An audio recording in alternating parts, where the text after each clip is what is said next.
Вот добежали мы как раз до конца Новосибирской объездной. Сейчас только значок стоял первый километр.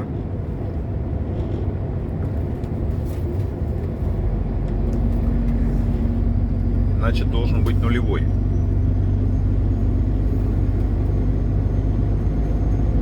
А вот будет он или нет, это вопрос, что-то я не помню.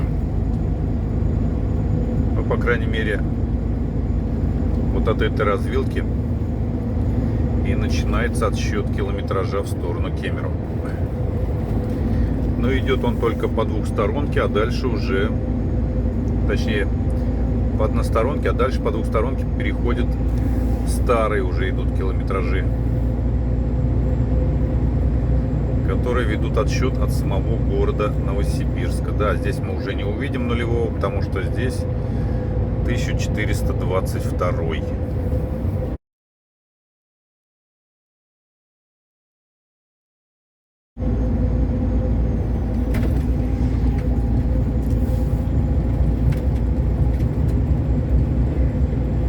Доехали мы тем самым до Миража. 6380 дистопливо зимнее.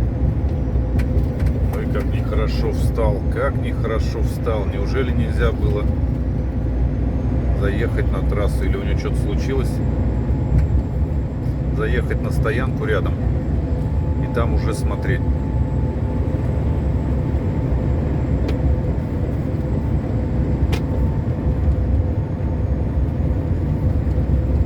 Все, пошла уже до боли знакомая бетонка.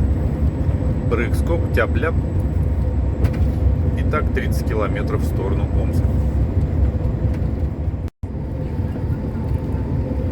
А вот уже и закончилась бетонка. 1392 километр. Дальше пошла двухсторонка, но она более приятна в плане того, что идет асфальтированная и нет вот таких прыжков, скачков. Но довольно-таки не узкая, нормальная по ширине, так что ехать одно удовольствие. Правда, скоро нас ждут трамплины, там буквально 7 километров участок, где подушка просела местами и получились такие нырки, так скажем, не трамплины даже. Ну, до туда еще далеко, так что можно ехать пока спокойно. Вот как раз мы подходим к стоянке, где я обычно заправляюсь газом для польской плитки. Правда, свой переходник надо иметь. Последний раз заправили, что-то, наверное, в этом баллоне еще оставалось. И вроде как закрываешь огонь, а она продолжает гореть. Думаю, давление, что ли, превышенное. Но сейчас уже вроде нормализовалось, а поначалу прям начал пугать. Думаю, как так? И вот именно от этой стоянки в сторону Омска и начинаются вот эти скачки. Я когда в сторону Красноярска шел, тоже старался их показать. Вот здесь будьте осторожны. Быстро идти нельзя, потому что порой они очень глубокие, эти скачки. Подкидывает здорово.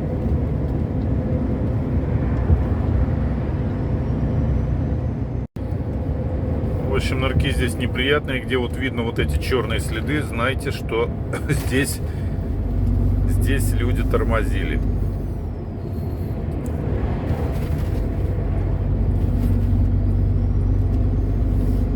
Конечно, со скоростью 70 км в час, 75, вроде нормально идешь.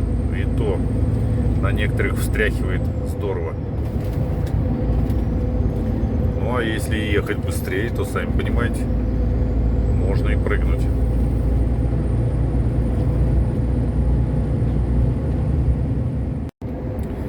А вот уже и Чулым показался у нас на горизонте. Это 1328 километр.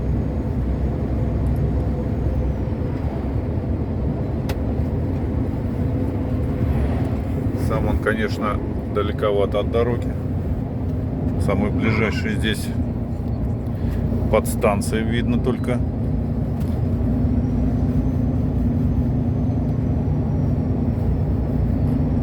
Так, ну что, сегодня у нас здесь мобильного поста нет. Экипаж не работает. Но сегодня, наверное, пятница, поэтому предвыходной день.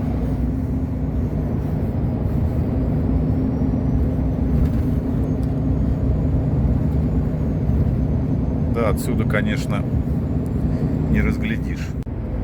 Проезжаем мы поворот на Каргат налево, а направо форпост Хуторок.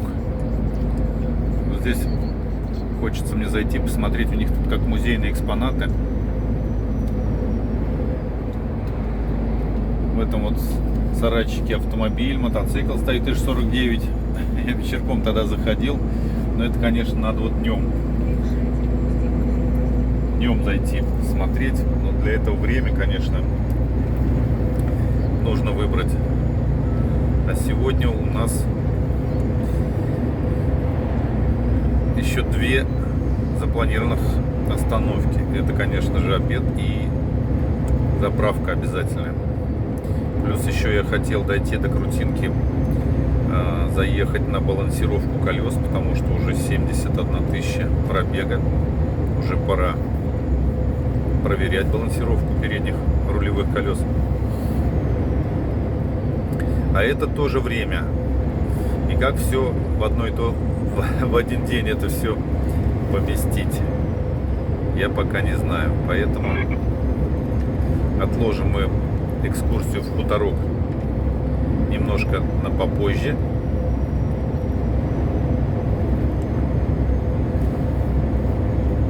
Пока сделаем самые неотложные дела.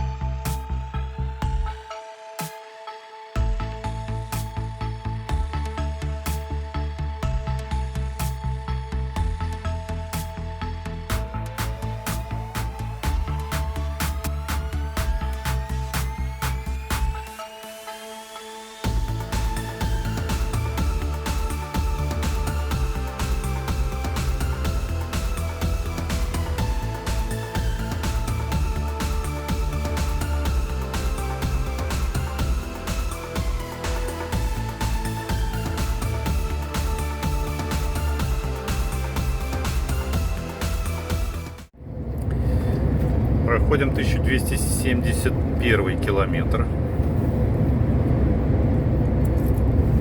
И получается у нас по факту на 1270 как раз стояночка у Шмаковых.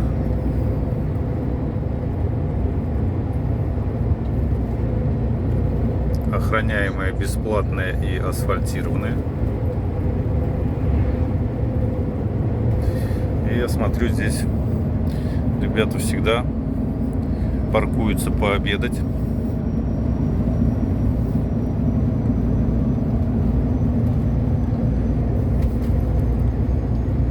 Кафе я здесь снимал с продуктовым магазином, но в кафе я заходил уже, получается, под вечер, по здешнему времени. Да, сейчас вот уже мы проходим, на часах 11:11, 10 минут 12 плюс 4 часа. Получается почти 10 минут 4-го. Уже по факту полдник. И, конечно, ближе к вечеру ассортимент там немножко уже победнее, потому что все вкусное съедается в обед.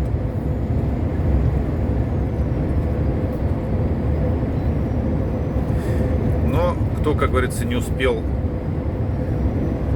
поесть в кафешке, можно зайти в магазин продуктовый, купить себе все, что хочется, и пообедать сухпайком.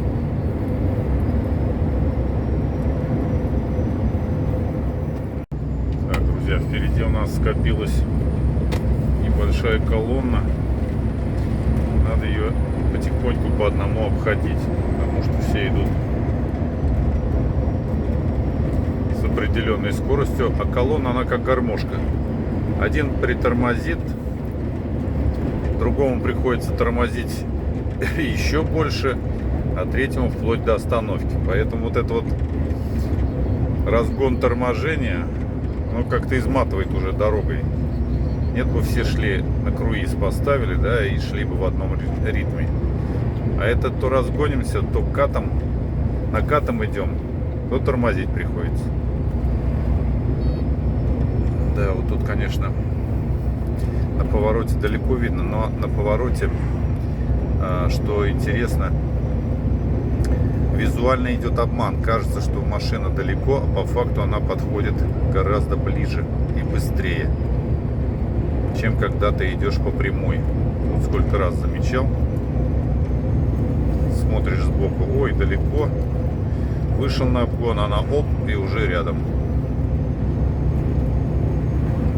Вот сейчас еще одна у нас проходит КамАЗик, коллега, и пойдем работать дальше. Сейчас пока далеко видно.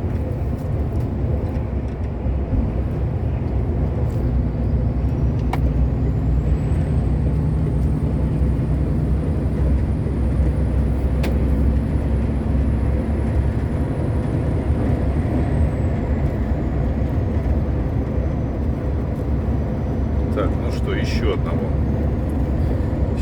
обошли.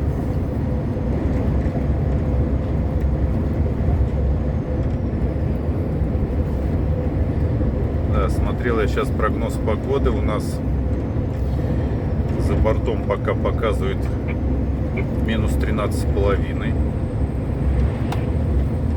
Ветер северо-восточный, а идем мы пока на юго-запад, то у нас получается как бы ветер-то коммерческий, но он всего лишь 4 метра в секунду. Это, как говорится, скорость ни о чем.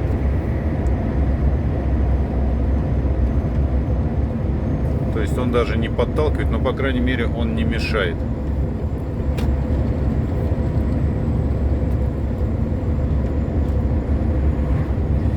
Вот, троих обошли. Теперь можно и отдохнуть.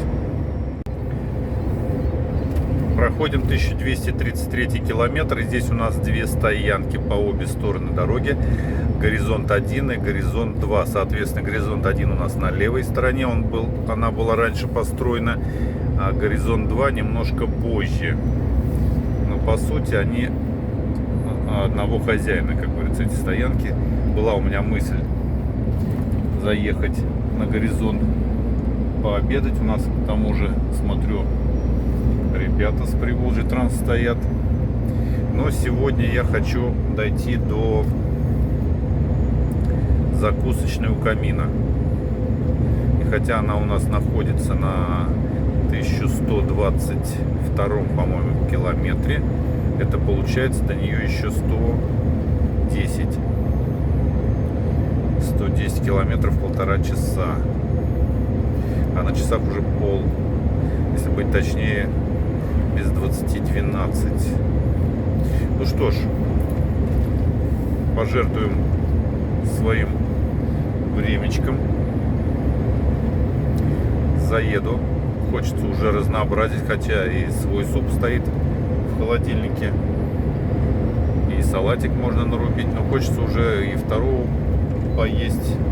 Одним словом, хочется разнообразия. Так что 1,5 часа это не столько долго. У меня и в последнее время так и получается, где-то в районе 1:30 обед. Но зато ты знаешь, что ты туда заедешь, очень вкусно поешь, и притом это недорого. Но и раньше было недорого, и по нынешним ценам, я тоже думаю, ничего не изменилось.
Поднимаемся мы на очередной путепровод.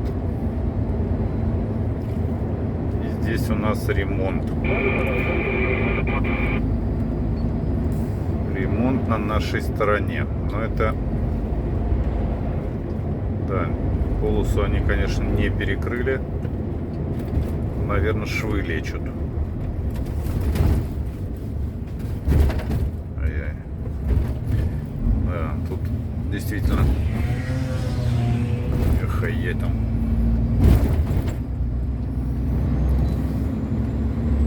Болгаркой, что ли, шпарит, одна пыль только стоит. Режут бетон. Но тут уже швы надо делать, там не сбоку резать. Хотя им виднее.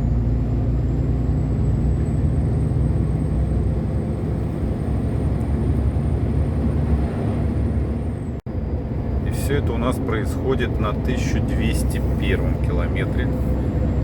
Частичный ремонт путепровода.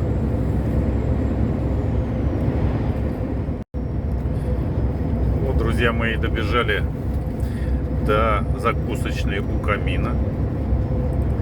Сейчас надо аккуратно зайти, чтобы сзади ребята уже далеко вроде. И встречки, чтобы не помешали, потому что здесь полоса захода получается как бы одна. Нет ее слева, чтобы обойти, если вдруг встречка помешает. Но встречки нет, значит, как раз повернем нормально.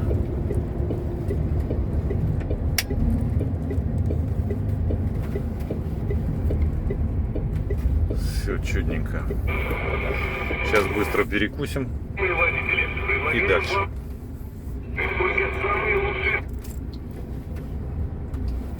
Да, даже можно так поставить. Задом потом выйду, чтобы сильно солнышко кабину не пекло, то жарко будет.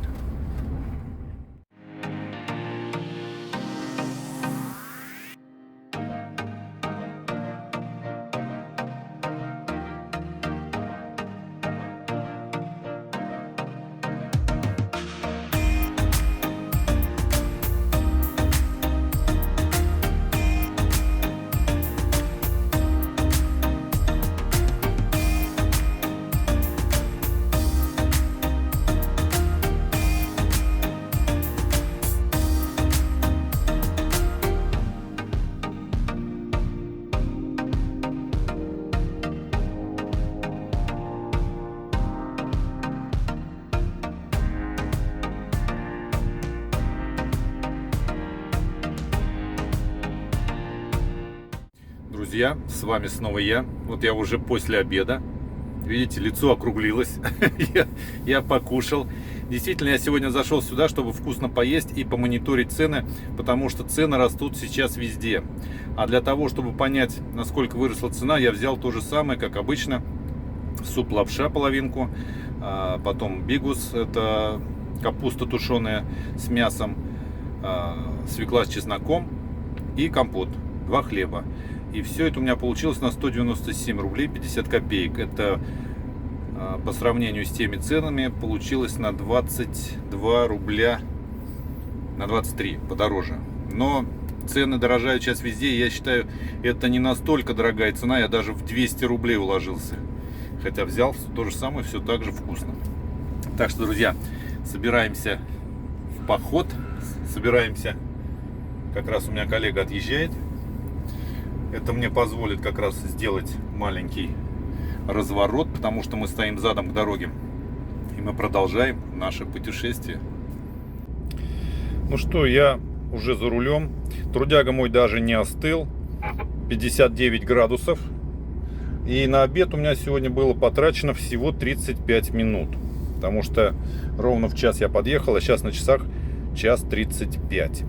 Друзья, и кто хочет подробное изменение цен посмотреть, я сделал фотки.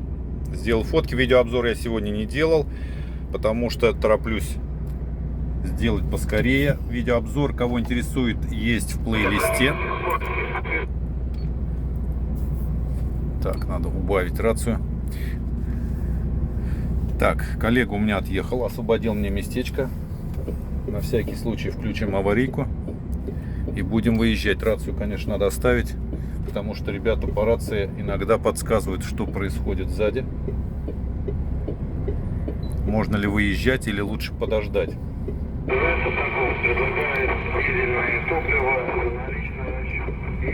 Ну вот еще, если бы не реклама, вообще бы было все хорошо.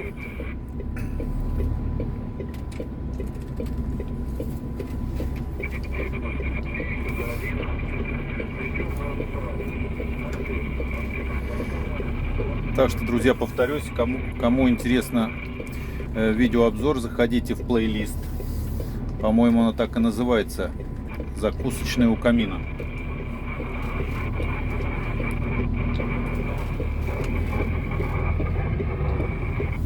Так, ну вот мы уже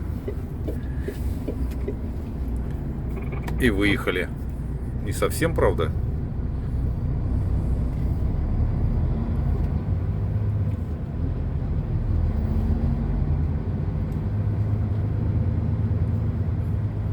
Так, выезд здесь, конечно, немножко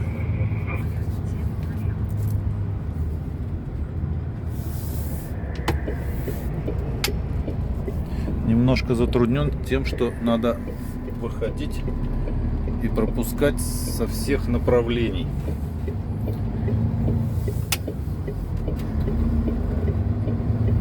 Но получилось так, как получилось. Все, скажем, закусочной у камина большое спасибо за вкусный обед. Девчонки молодцы. Продолжайте в том же духе. Ну а мы продолжаем наше путешествие все в том же духе. Сегодня стараюсь сэкономить время на дороге, потому что хочется уже домой, друзья, честно говоря.